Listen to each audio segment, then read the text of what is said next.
We are in the month of September, and in the world of technology, that means only one thing: a new iPhone. Apple runs like clockwork. Every September, it releases new devices, hoping to dazzle us into upgrading. Some of us are dazzled, like these Apple enthusiasts. Today, the new iPhone went on sale in India, and hundreds of people queued up, some standing in line for over 20 hours. Imagine that. All to get their hands on the iPhone 16. Now, not all of us share their enthusiasm, and the numbers show it. Since 2017, smartphone sales have gone down globally. In 2023, it hit the lowest levels in 7 years. And you can understand why. There was a time when new devices caused palpable excitement. People tuned in to watch the launch, people queued up outside stores, some still do, but most others are indifferent.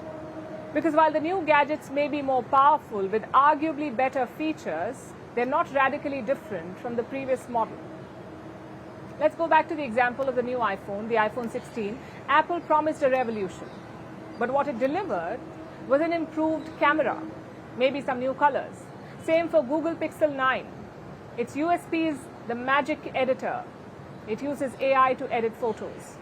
Then you have Samsung releasing its fold models, and Huawei taking it one step further with a phone that folds 3 times.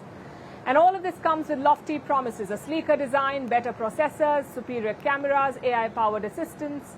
But do the customers even care for these features? Do they make life easier or make for a meaningful upgrade? Or are these just fancy extras that people never really use? Look at this survey. It shows what really drives people to buy a phone. 71% say it is the battery life.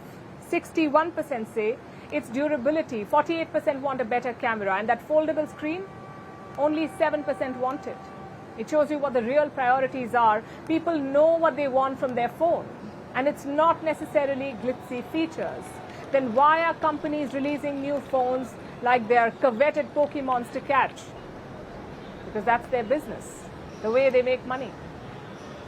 You tell people that they need something. You tell them they cannot survive without it. You make it sound cool or essential. You induce FOMO, and people will most likely buy it. But it's not working beyond a point. One, because phones are lasting longer. If you bought a phone in the last 5 years, chances are it's still working and you can use it easily for 2 more years. That's one reason for falling sales. The second is the state of the economy.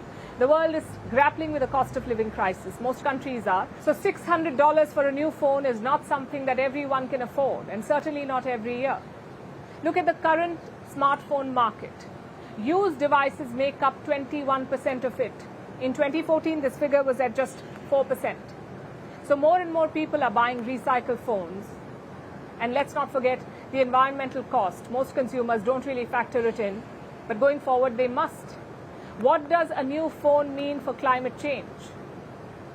The smartphone industry is a dirty one. Every handset is packed with precious metals and rare earths which are extracted at a steep cost that our planet pays.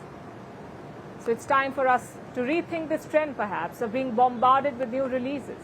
It's become more about ticking a box and less about innovation. Sure, the new phones are good, but in most cases not good enough for you to ditch your old model.